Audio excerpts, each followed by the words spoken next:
Good morning, good afternoon, good evening, everyone. Thank you for joining today's webinar on the Healthy Farms, Healthy Bays initiative. My name is Ernie Shea, and I'm the coordinator of the overarching Florida Climate Smart Agriculture Initiative. And we're going to be talking today with two FFA students who are providing very skilled and effective leadership in our work, which is about improving the resilience of Florida's agriculture and aquaculture industries to deliver not just food and fiber, but also very important ecosystem services in the form of clean water and carbon sequestration and enhanced biodiversity. So what we're going to do over the next 30 minutes is share a little bit of work of Florida Climate Smart Agriculture and this Healthy Farms, Healthy Bays initiative. And I'll do that quickly in 3 or 4 slides, but then we're going to go to Abby and Braley, and I'll introduce them when we arrive at that point to have a conversation about what all this is really about. So if I can pull up my slide deck, if technology cooperates, and I'm assuming you all can see this as we get ready to go. I'll start my slideshow from the beginning.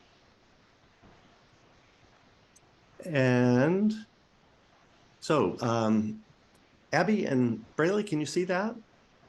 Yes, sir. I can. Okay, super. Well, for those watching this webinar today, and I want to begin by really thanking Volo Foundation for inviting us to be part of this knowledge sharing week of Florida Climate Week. Volo has been supporting the work of Florida Climate Smart Ag for several years now, and they are a very important partner that is enabling the work that we're doing. So thank you to Volo Foundation.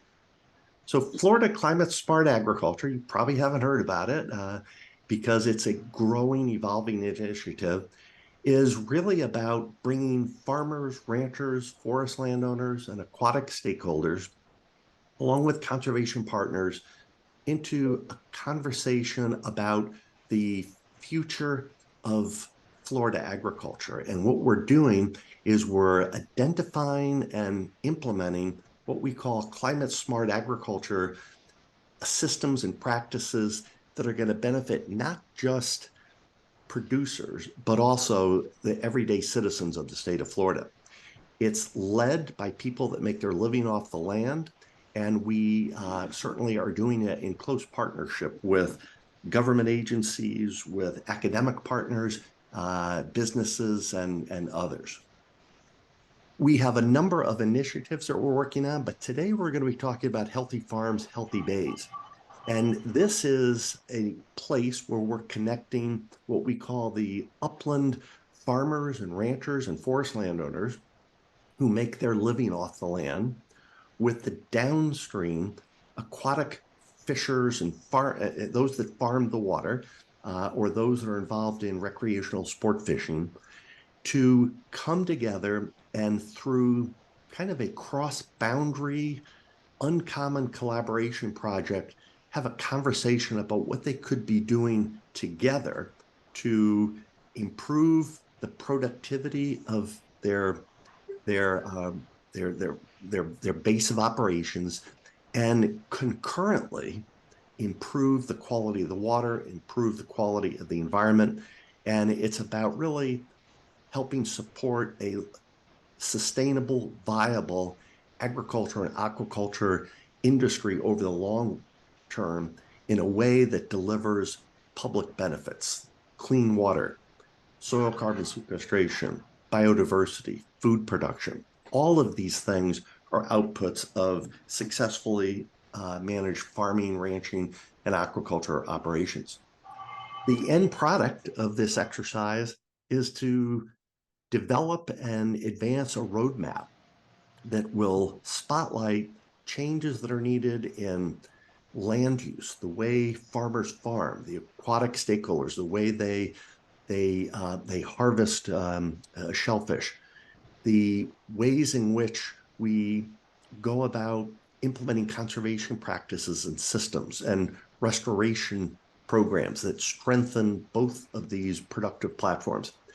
And This plan will likely call for changes in the way these practices are carried out. It'll probably call for more of a systems approach. We anticipate there's going to be a need for more research to support these producers in all the work that they do. And there's likely going to be a need for policy that would be enabling these producers to produce not just nutritious food and energy and fiber and wildlife diversity, but everything else that comes along with a healthy environment. So this project was unfortunately interrupted by the latest hurricane that has hit Florida, Hurricane Idalia. And maybe that's a place to start this conversation about the future of the Suwanee River basin, the future of agriculture, the future of the aquatic industry. And to have that part of the conversation, I'm done with the PowerPoint presentations. And I'm going to turn to the two stars of this webinar, who are Braley Hines and Abby Whitehead, two FFA students, one from the upland part of the watershed, one from the downstream aquatic region of the watershed. And we're going to talk with them today about their vision of the future and why they think this is important and what they think we can do to maintain the quality of life that they've enjoyed up to this point in their lives.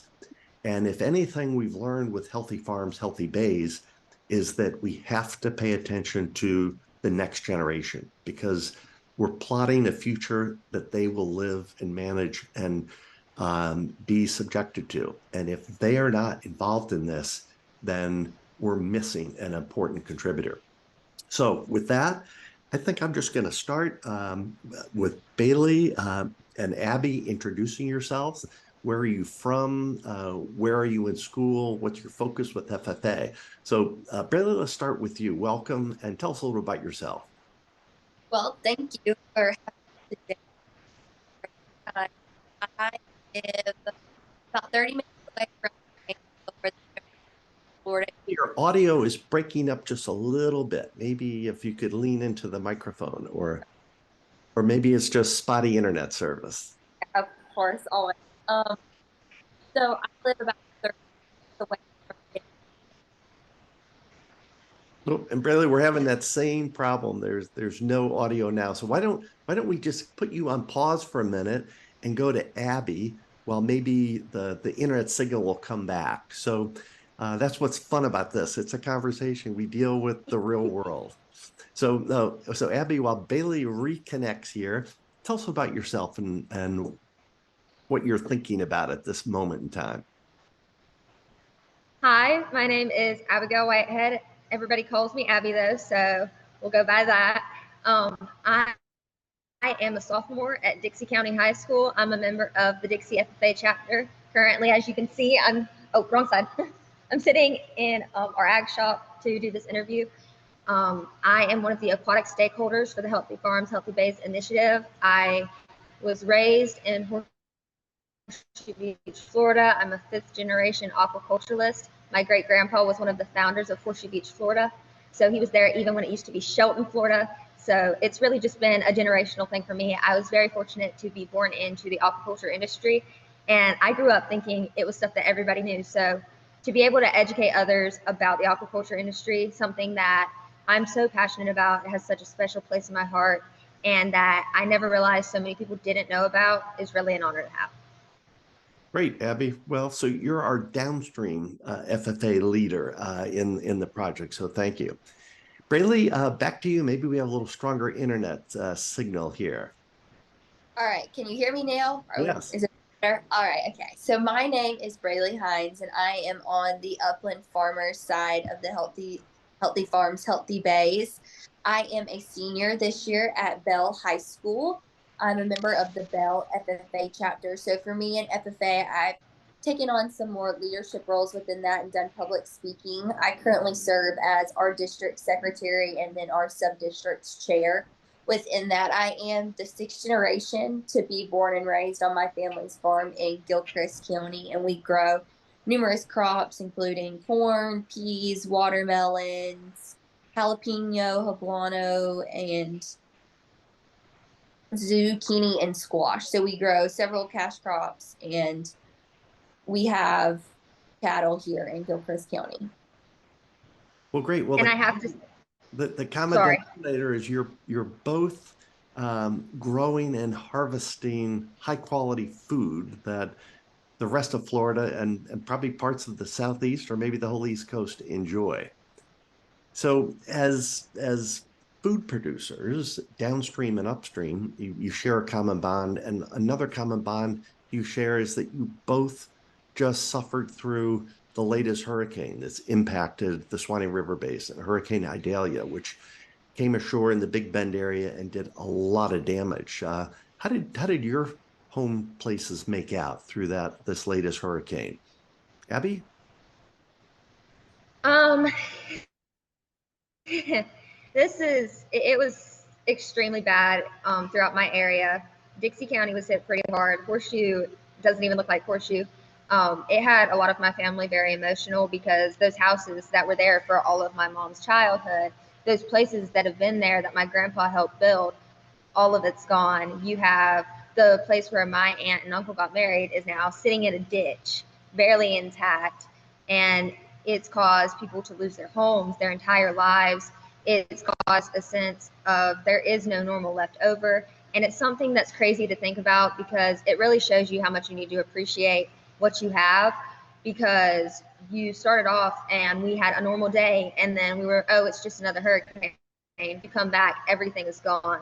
My chapter has been able to fortunately help with some of the cleanup efforts, getting people meals, giving out essential supplies like cleaning supplies, water, different things like that. But it's really been an eye-opener on how much we need to care about the things that we have when we have them, because they can be gone in a second. And it shows us an amazing opportunity to reach out to the community who aren't able to work right now because it's so crowded in Horseshoe, who have lost everything, and who are just really desperate for a little bit of hope right now. Well, we're certainly all keeping you and all the Floridians affected in our thoughts and prayers. And it's just unfortunately the latest example of these changing climatic conditions and the more powerful storms that are coming our way on a more regular basis. Braylee, how about you? How were you impacted? Back home we were okay. We had, some limbs. We were without power for about a week, but in the grand scheme of things, we were good back home. My grandparents actually had a second home in Horseshoe.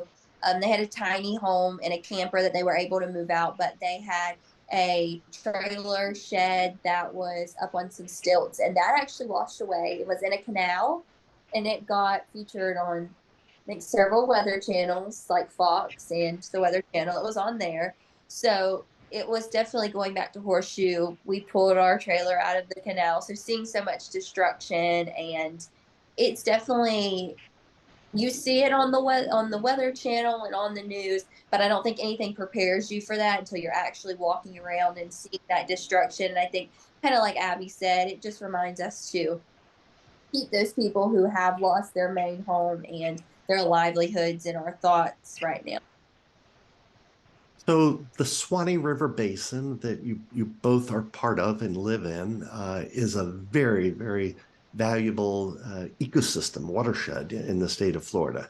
It's one of the largest contiguous food production regions in the state, and it's a very diverse food shed, from corn and peanuts to broilers to timber to watermelons. All kinds of specialty crops are grown there, not to mention downstream, where our Suwanee River is flowing into the estuary there at Cedar Key and providing high quality habitat for the fisheries industry, whether it's clams and oysters and finfish. So we think of it as a food shed, but we also think of it as a very special place that is the home to very diverse forms of wildlife and plant life.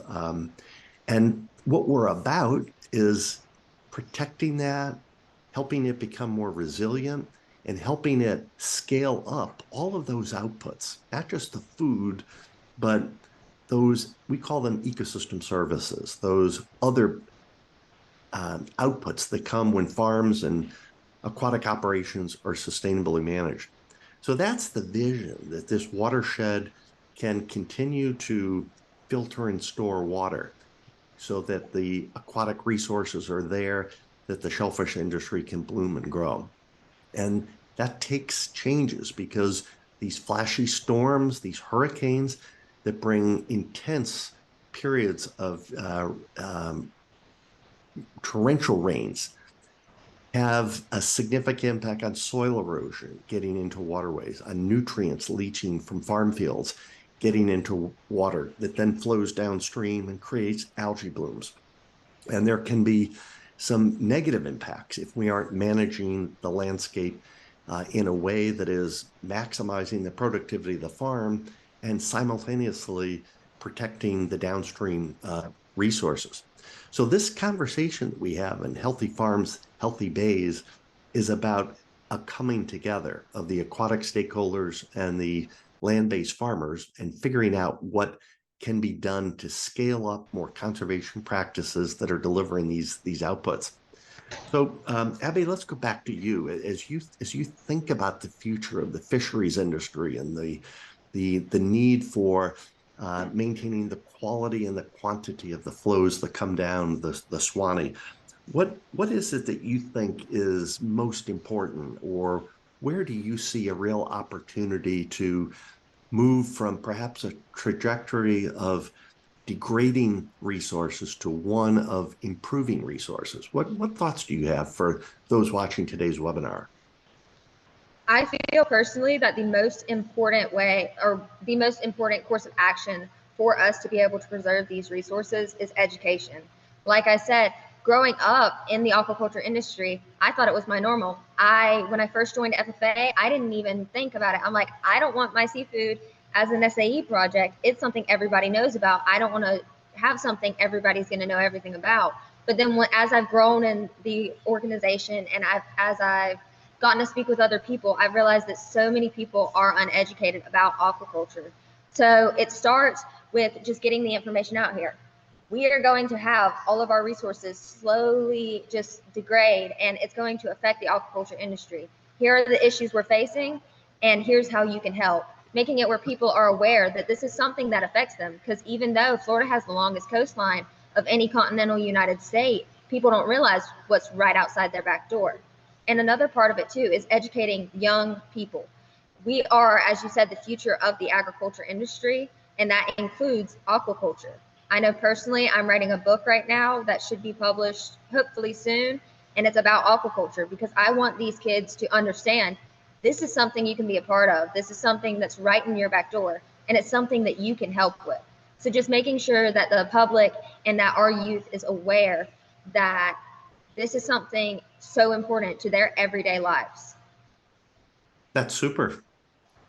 Braley, same question to you. What's your take on this movement, this exercise, this initiative? And I think I do agree with Abby in a lot of ways when it comes really back to education. And I think having an understanding of what the agriculture industry is.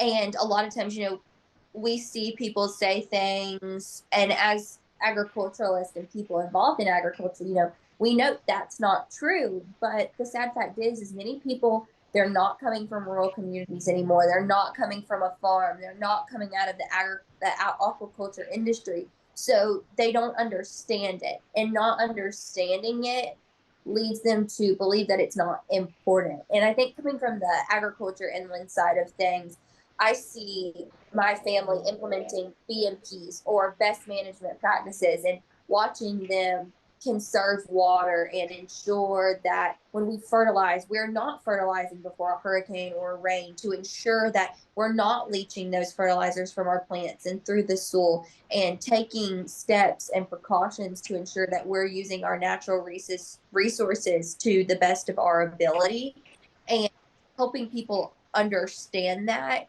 because not seeing it, it's hard to grasp that idea. And just the same reason me and Abby are here today and we have these boards is to share that information and the knowledge that we have with other people who don't see that on a day-to-day.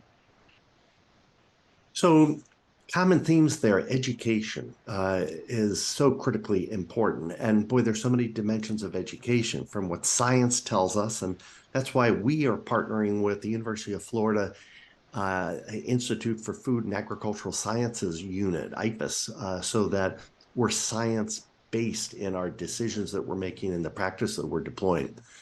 And boy, there's a lot of good news at the same time, even though there's challenges, even though the hurricanes are becoming more intense, the droughts are becoming perhaps more prolonged. We're seeing evidence of invasive species showing up where we didn't have them before. There's all types of indicators of the changing climatic conditions that we're dealing with. But the good news is that we have real solutions that can come from the operations that you're involved with. And one that I've just learned about is the role of shellfish in filtering water. And I didn't know this, but clams can live 35 years, I'm told, Abby. And the Yes, amount that of is true. water that they're filtering and sediment and other nutrients they're absorbing. That's a huge ecosystem services. So tell us about that. What do clams and oysters do? So I actually love this question so much because it's something that we use every day. We don't personally use clams, we use oysters. But see, behind our crab shed, if you're going to walk behind it, that's where our entire water filtration system is. Well, one of our main goals is making sure that we are keeping these resources available to future generations. So we need to think about water conservation, and we also need to make sure that our tanks stay clean so that the quality of our crabs stays high. We don't want our crabs getting sick. We don't want to sell that to our customers. So what we do is we put oysters inside of our tanks, and basically when the crabs like go to the bathroom and different things like that, there's ammonia in the water. The sprayers at the top of the vats get that water to go down the pipe. When the water goes down the pipe, it leads into our big, huge filter.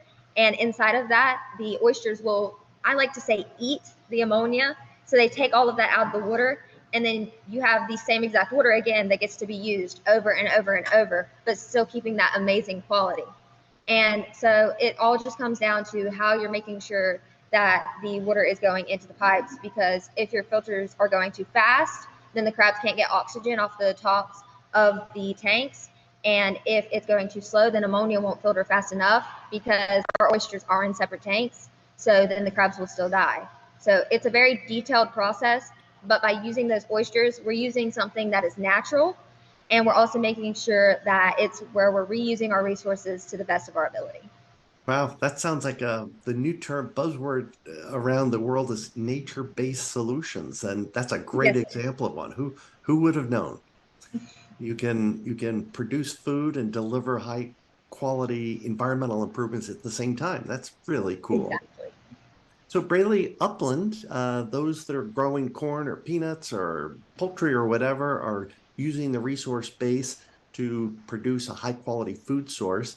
But they're